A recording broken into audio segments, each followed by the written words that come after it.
غریبی غربت شام و یمن نیست.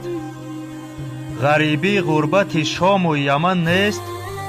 غریبی دوری از شهر و وطن نیست.